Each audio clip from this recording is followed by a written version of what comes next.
What's going on, everybody? Welcome back to another episode of the Saturdays in Storrs podcast brought to you right here on the Crossover channel. My name is Kanaye Tesoro. I know it's been a little bit of a while since I've uploaded on this podcast. I believe 2 weeks at this point. Just considering that not really too much news going on in the world of UConn basketball until this week, which of course I'm going to talk about a lot about that news.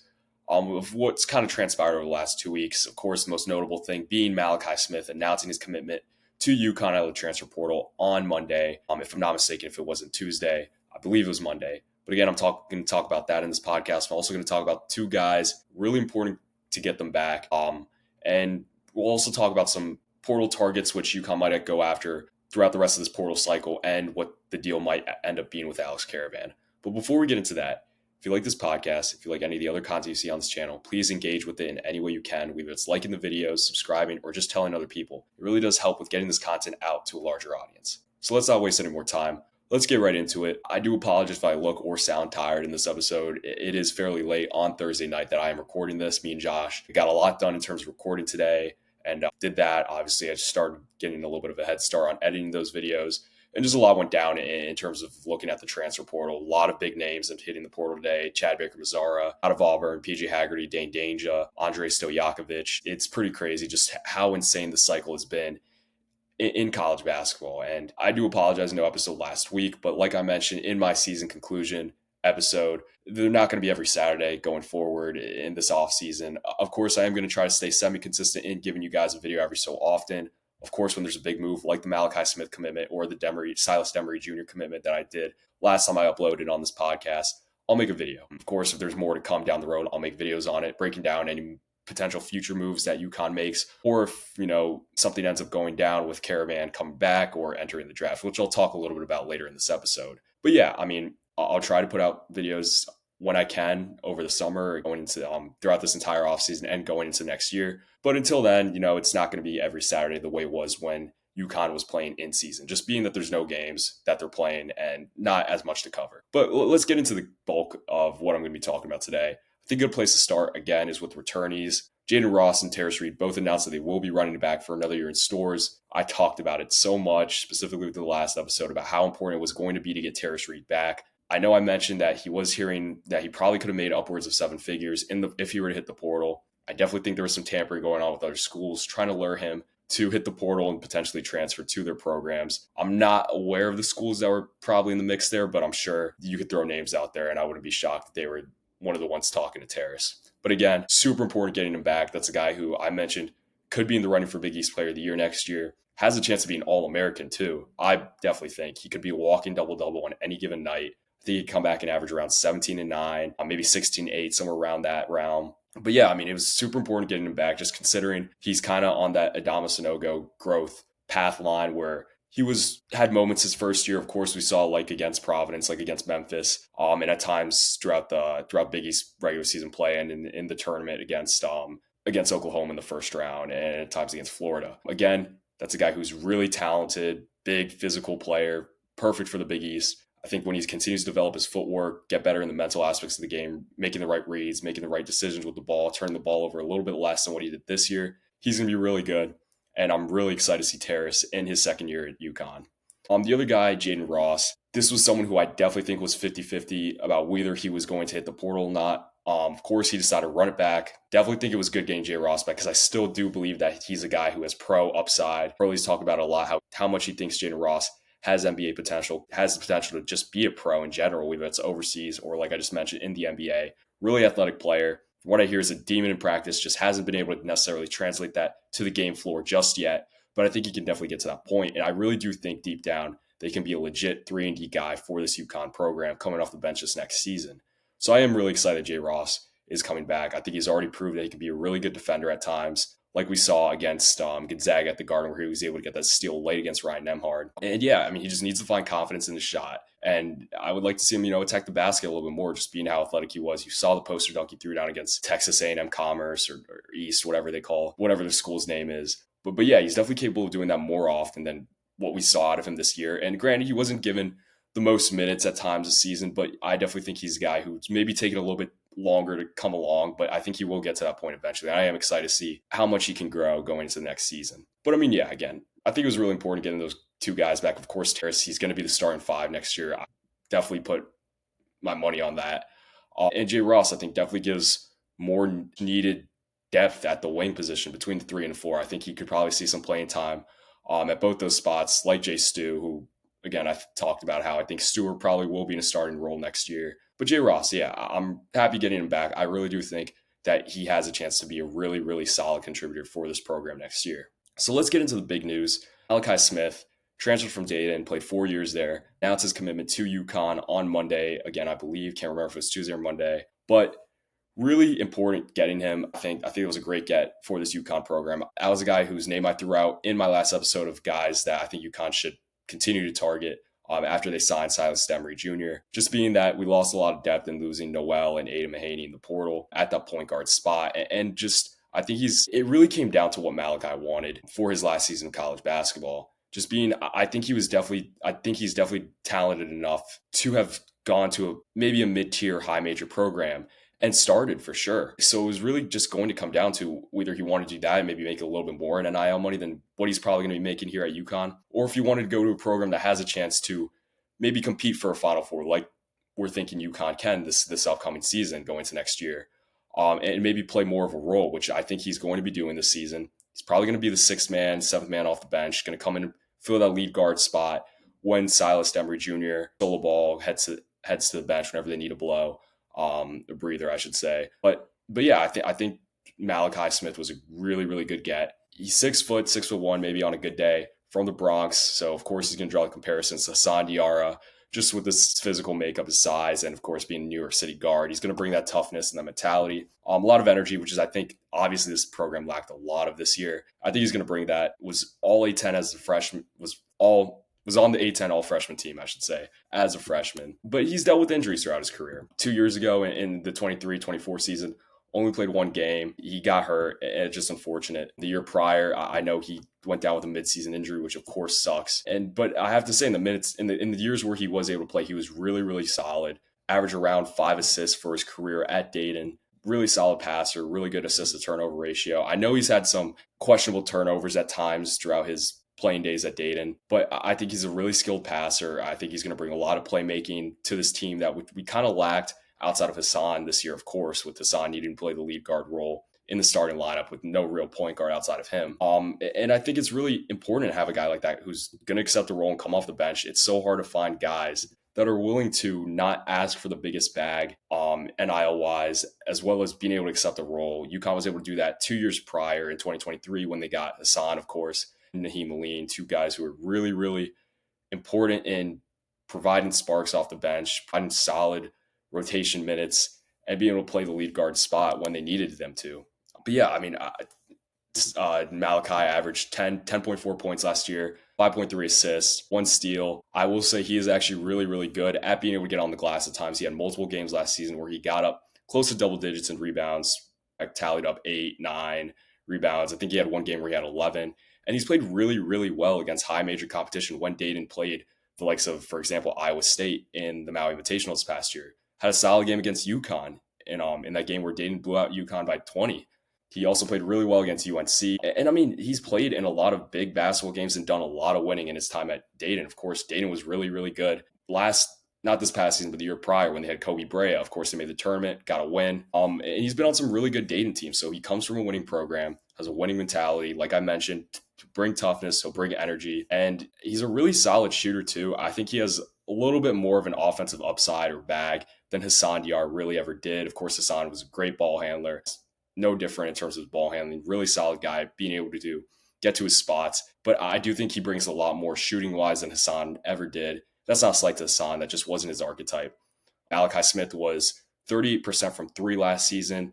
He did have years where he did shoot around 40. But again, he's around 40% from 3 for his career. And this past season, he shot, I want to say 38%, maybe 40 on catch and shoot attempts from 3, which has put him in the 94th percentile across all guards in the country. And I mean, you can make the argument that at times when he was healthy and playing really well at Dayton, he looked like an all-league player in the A10, or maybe you could even say one of the better point guards in the nation. So to have a guy like that come in and probably accept the role of being the sixth man, lead guard off the bench, I think is really, really important. And that this was definitely a get that I think UConn needed, of course, just with needing to fill another lead guard spot coming. They have no guys next year really coming in who can play the point. Just no one in that freshman class is really made to play the point. They're all more so, I think, will play on the wing, probably play the two. Braylon Mullins will more than likely play on out of the two or the three off the bench, I think. Darius Adams might get some run-ins at point guard, but I'm not sure minutes-wise how much he really is going to play. And Jacob Furphy, I think, is more of a project player who we might see progress and get a little bit better 2-3 years down the road. And Riba, of course, is a center four-man, so we'll probably see him slotted at that position whenever he does get on the floor. But again, I'm really, really high on this signing by UConn, getting Malachi Smith. I think he's going to really fit with the culture and what UConn wants to do. Again, you do worry about the injury history he is coming in with, of course, the ankle, the knee issues he's had. But if he can be healthy, and I think it's going to be really important what he's going to provide for this program and this roster going to next year. And I do think, of course, you never want to see any injuries, but I think if there are any injuries that do happen, Malachi could end up starting a few games, and I'm really comfortable with him being in a starting position if there's ever a scenario where Solo, Silas Demery, or one of the freshmen who will be getting playing time at the 2-3 spot might go down with some sort of injury, which again, you hope it doesn't happen. But in the case that it does, I do feel a lot more comfortable knowing that we do now have Malachi Smith here at UConn. But again, really good get. Not as good of a defender as Hassan, I think. But of course, I mentioned he has a little bit more of a better offensive upside. He's able to do a little bit more off the dribble and create shots. He's definitely a guy who you can throw the ball to when things break down in terms of UConn sets that they run, their actions. If there's nothing there, like Silas, I think he's a guy who you can throw the ball to, 7 seconds left on the clock, and ask him to go get a shot, go make something happen. More than capable of doing it. Like I mentioned, really talented passer, great facilitator, pretty solid shooting off the dribble. Not super elite at it, but he definitely can do it when asked to and when he needs to. So yeah, again, really, really high on this signing by UConn. Really excited to see Malachi and some UConn threads this season. And yeah, all around great get for this program. Really happy that we were able to sign a backup guard, considering what losing Noel and Mahaney in the portal was definitely left a hole that needed to be filled. Now, just to talk a little bit about Alex Karaban and kind of how that might relate to what UConn needs to further address potentially in the portal. Now, I think it's very 50-50 right now, whether Alex Karaban does come back or not. I think at this point, he probably should come back. I know he's thinking about testing the NBA draft waters like he did last offseason, but I don't think this year necessarily helped his stock all too much. Of course, I know he was in the running to be a first-round pick, probably late in the first round in that 20 to 30 range. I just think the span where Liam went down with his injury forced Alex Karaban to move up in the scouting report, kind of be the go-to guy for this team this year at times. Definitely, he didn't play the greatest in that role, if we're being honest. And there was definitely points in the year where his confidence was shook, and he had a tough time knocking down a lot of the shots we're used to seeing him hit. But I think this year, he's not going to have to be that number one option guy again. He's not going to be asked to have so much on his plate the way he was this year. Of course, he's going to bring leadership. He's going to bring the experience of being a starter on back-to-back national championship teams and being a 3-year starter, of course. And you're going to have guys that you can fall back on this year with Silas Demery, Tarris Reed, Solo Ball, of course, needs Solo and Tarris to take a leap, Demery Jr. as well. Jalen Stewart, of course, is going to be really, really important to see how he grows, probably in a starting role this season if he's able to kind of elevate his play and really be kind of like a double-figure scorer. We can only hope, But I think Karaban, we're going to see a more similar year to what we saw the last 2 years prior to this season from Alex Karaban, where he's going to be able to get more ideal matchups with him, more natural fours guarding him. He's going to be able to hit shots, I think, more consistently from three, just with UConn having bigger guards in their backcourt this year with Silas. And as well as the freshmen. And I think they're just going to be able to get more of their sets. And Karaban's going to have a lot more confidence this year than what he played with this past season. And we're going to see Alex Karaban kind of come back to form, I think. Of course, you also have to remember he's probably going to be getting a big number NIL-wise, so we'll make more if he returns to school rather than playing in the NBA. But of course, it really does come down to what Alex Karaban wants. He really has done everything he could at UConn at this point. Like I mentioned, back-to-back champ, started for 3 years straight with this UConn program. And you really can't ask him to do much more. He stayed to chase a three-peat. Of course, it didn't happen, but you really can't ask any more out of him. But if he does come back, I think that's really huge for this team. It could catapult them to being a preseason top 5 team, which I don't necessarily have them at right now. Definitely will shake things up in the Big East too, and how you view the St. John's versus UConn debate, which is definitely going to be something I'm really, really excited to see go into next year in league play. But it's tough because Alex Karaban is kind of dragging out this process a little bit. I believe the deadline to declare for the NBA draft is April 26th, so that is quickly approaching. Of course, if he declares, he can still come back to school. We'll probably go through the whole combine process and see, test the draft waters, of course, see where he's being evaluated in terms of where he probably would get picked. But if I had to guess, probably be somewhat similar to the deal he was going to get if he stayed in the draft last year, where he's probably early to mid second round pick. We'll get a partially guaranteed deal, two-way, where he's going to go up and down from the G League to the NBA. And of course, like I mentioned, I do think he is a pro. He is an NBA player. A lot of people say he's not, but you have to remember, he's not going to be a star player in the NBA. He never will be. He'll be playing fourth or fifth fiddle if he is ever on an NBA floor, and he'll be able to play off stars. For example, he could play on the Lakers, and of course, LeBron James and Luka are the go-to guys. You're not going to have to worry about Karaban having that much responsibility on his plate. So again, if he goes to the NBA, then I wish him the best. And of course, thank him for everything he did at UConn. But of course, if he comes back, really, really good get. I mean, really, really great to have him back, just considering the experience he brings, the tough shot making, countless dagger threes he's hit throughout his career here. And of course, one of the smartest players in the sport of college basketball. And I think he's going to bring a lot more leadership than what we saw this year. I think he knows what he has to do to be a leader at this point in his playing days at UConn. So if you get him back, that's great. But of course, he's kind of dragged out the process a little bit, kind of putting UConn in scramble mode potentially if he does choose to hit the draft. Just because I think UConn needs to go out and get a starting caliber four, or at least a wing who can play big and do a lot of things Alex Karaban did, and being able to space the floor, make good passes, go and get a shot at times, which of course Karaban is not the greatest at, but he can do at times, and being able to get to the basket, go to the rim, get into the lane. Really solid passer as well, I should add. But that kind of leaves some questions as to what UConn does to kind of address that need. You think Jayden Ross comes back? Okay, maybe he ends up slotting into that starting lineup, which I don't think happens. I think if Alex Karaban doesn't come back, you probably want to go and get a guy who's a little bit more proven. I know last episode I did talk about some guys like Amari Monroe and Mackenzie Mbako. Amari Monroe played at Quinnipiac, was the MAC Player of the Year this past season, but he did enter the portal, and UConn was in his top 6 destinations, but he actually withdrew his name from the portal and is returning to Quinnipiac. So I think you have to give him a lot of credit for sticking it out at Quinnipiac and staying loyal to them. It's something you really don't see, especially at the mid-major level in the current state of the sport in college basketball. Mackenzie Mbako actually, literally just before I start recording this episode, committed to Texas A&M, I believe. Yes, Texas A&M he committed to, so that is no longer on the table. But today, probably the biggest news of the day was Chad Baker-Mazara hitting the transfer portal, which was definitely something that was completely unforeseen by, I think, Auburn and every fan across the sport. Just considering that Bruce Pearl was super confident in talking about Baker-Mazara coming back, and he even mentioned him playing the point a little bit this next season at Auburn. Even Baker-Mazara kind of flirted a little bit with coming back to Auburn for his last year of eligibility, which, again, you could bring up the debate about whether he should be granted that waiver or not. I personally don't think he should have, but again, this is the state of the sport right now where you have 25-year-olds, and he will be 26 by the end of next college season. But yeah, you have older guys playing right now. It's kind of what's going on with JUCO eligibility and the COVID years and whatnot. So he is being granted that waiver of another year of eligibility. So he's 25 right now. Like I just said, he will turn 26 in January. But I think that's someone you try to go after, pending you're not getting into an outrageous bidding war, because like I mentioned, this process is kind of dragged out with Karaban and guys altogether. I mean, a lot of people are starting to announce where they're going. There's not as many elite players that are left in the portal right now that at least are staying in college and not testing NBA waters. Baker-Mazara, of course, is a 25-year-old who has a lot of experience, has seen everything you possibly could have seen in college basketball for a career, made it to a Final Four, so of course has that tournament experience, and was a third-team All-SEC player this year. And I honestly do think that this is a guy that UConn should probably target if Karaban does not come back. He's 6'7", only 170 pounds, so a little bit of a slighter, skinnier frame on him, but he does play a lot more physical than what the eye test tells you. He did that in the SEC, in the best conference in the country this past season for Auburn.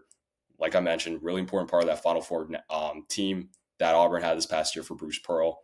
And I didn't think so initially, but the analytics say he's a top 5 isolation scorer in the country. He really does do a good job in being able to go to the rim, really kind of score on anyone at times. He can elevate, hit shots. I didn't realize how good of a shooter he was till I actually looked at the stats. Shot 38% from 3 this past season at Auburn. Is sitting around that 40% mark for his career in college basketball, total-wise. But yeah, again, I think he can bring a lot of the aspects that Alex Karaban brought in being able to space the floor. But I think he can do a lot more in terms of, like I mentioned, he's a great isolation scorer, can go and create shots when things break down. get to the rim, get to the free throw line, which is something that UConn lacked a lot of this year. And I think we'll have with Silas, Malachi, and if you do end up landing Baker-Mazara, I think he'll be able to do that. He's a really, really good defender too. He brings great positional size at 6'7", really lengthy player, could definitely play kind of in a point guard spot when UConn needs him to. And I probably think he'll play around the 3, the 4, just considering his size and his length. Like I mentioned, really solid defender. He's a guy who I think could kind of be like an Andre Jackson, Steph Castle guy for this program this upcoming season if you are able to land him. But of course, there's concerns with his personality. I don't want to attack someone personally or bring questions into character, but you have to be honest here.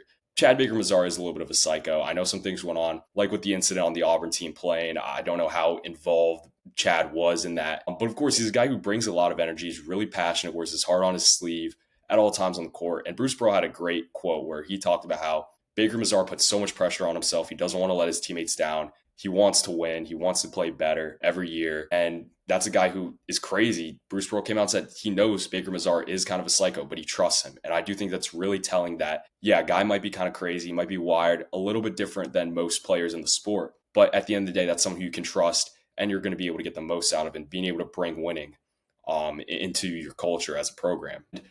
I do think he's a guy who does mesh well with Hurley. I mean, you saw how good of a fit Cam Spencer was last season with Dan Hurley, how they're both kind of wired the same way. They're psychotic, want to win at all costs, put everything on the line, put their bodies on the line. At least Cam put his body on the line, diving for loose balls, playing tough defense. Not the greatest defender Cam was, but he always brought intensity and energy on that side of the floor. Immense effort at all times. I think that's something Baker-Mazara can definitely do. And, I think this team lacked psychos this year. Of course, great guys on this team. But even now, with the roster makeup now, outside of Malachi Smith and solo ball at times, you don't have too much energy guys. There's a lot of quiet, more easygoing. I think you need someone who kind of matches Hurley's energy a little bit more than what we saw out of the roster this past season at UConn. And I think Baker-Mazara can do that. Of course, though, with this process kind of dragging out, he's one of the bigger names in the portal now. So teams will probably be in a bidding war to get him. He's probably going to be making upwards of 7 figures in the portal, wherever he does end up landing. And I just don't know that UConn wants to get in a bidding war with the likes of schools like Illinois and some other schools that have a good amount of allocation, NIL funding wise. But I think that's definitely someone that's worth taking a look at, taking a swing at if you can try to land him in the portal if Karaban does not announce his return. Of course, if AK comes back, that's really, really good and important for this roster going to next season. But I do think that's probably going to take care of everything I have for this episode today. Again, as always, please engage with the content any way you can. I really, really do like how this roster is starting to shape out. I don't think UConn is done just yet. Of course, a lot of that is pending on Alex Karaban's decision, whether he decides to go to the draft or return to school for his senior season. But I am excited to see what continues to transpire in the world of UConn basketball in this offseason portal cycle. But again, I think this is going to take care of everything for today. Please stay tuned for any other big news which might come out portal-wise or with AK's return. I'll make sure to make an episode on that. But until then, I'll see you all next time.